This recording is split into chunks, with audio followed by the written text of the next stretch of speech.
এখন কিভাবে এটা এটা এটা কিভাবে ডেলিভারি দেবো তুমি সেই কথা চিন্তা করো। আমারও পেচ্ছা বেচছে রে। তুমি যেহেতু আগেও এখানে এসেছিলে, এখানে টয়লেটটা কোথায় আমাকে দাঁড়া দাঁড়া, কথা বলিস না। ও দাদা, ও দাদা,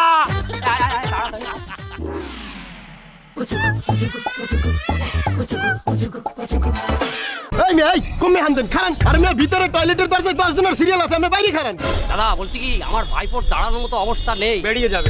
একদম শেষ স্টেজে এসে পৌঁছেছে।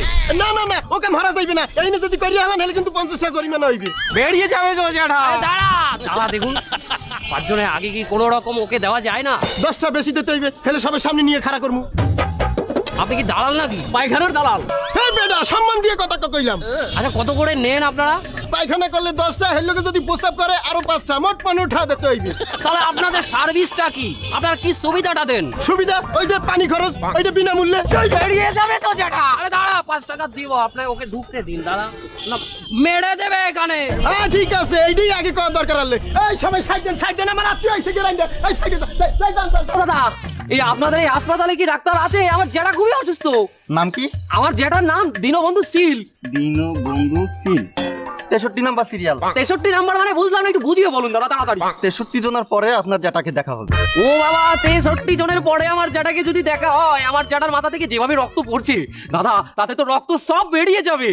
কিছুই করার নাই, সামান্য রক্তের জন্য তার নিয়ম ভাঙতে পারি না। এই সমস্ত আপনি কি বলছেন দাদা? আপনার কি মাথা ঠিক আছে? আচ্ছা দাদা, এই যে এমার্জেন্সি রোগী হিসাবে তার সিরিয়ালটা কি একটু সামনে এগোনো যায় না দাদা? একটু দেখুন না। 200 টাকা দিয়ে 10 নাম্বারে নিতে পারেন। 200 টাকা, তাও আবার 10 নাম্বার পর্যন্ত এনে নেবেন? আচ্ছা দাদা, ওই 10 নাম্বার পর্যন্ত সিরিয়াল পার হতে কত সময় লাগবে? তা 1 ঘন্টা লাগবে। 1 ঘন্টা? ততক্ষণে তো আমার জ্যাঠা মশাই মৌড়ে একেবারে শুকিয়ে কাঠ হয়ে যাবে, রক্ত শূন্য হয়ে যাবে দাদা। 200 টাকাই আপনাকে দেবো, আপনি একটু 1 নাম্বারে আনার ব্যবস্থা করুন। 1000 টাকা দিলে 1 নম্বর দিয়ে দেবেন। 1000 টাকা দিতে হবে? ও জ্যাঠা, তুই আমার একটা ফার্মেসিতে নিয়ে চল ব্যান্ডেজ করতে, আমার রক্ত পড়ে যাচ্ছে সব। হাসপাতাল খুলেছে না জানো, দালালি সেন্টার খুলে বসেছে।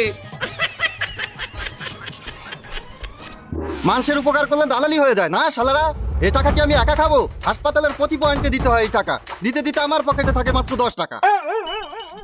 মানুষ মানুষকে পণ্য করে, মানুষ মানুষের সাথে দালালি করে। উচিত কথাটি বলতে গেলে মেরে মাথা ফাটিয়ে দেবে ও ভাই গো। মানুষ মানুষের শত্রু।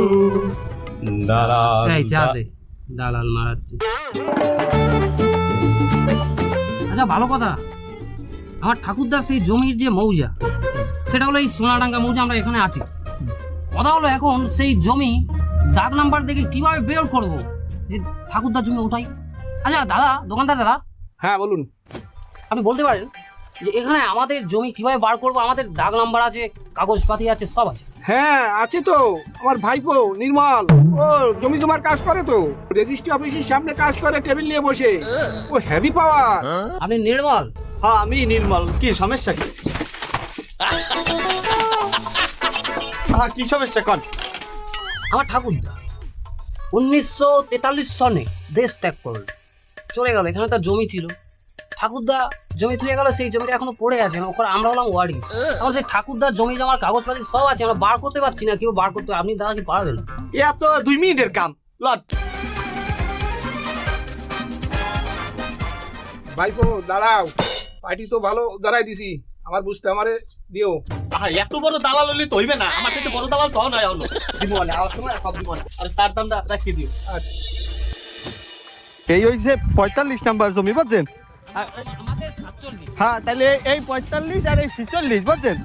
আর হ্যাঁ এরপরে এককালে এই এমনি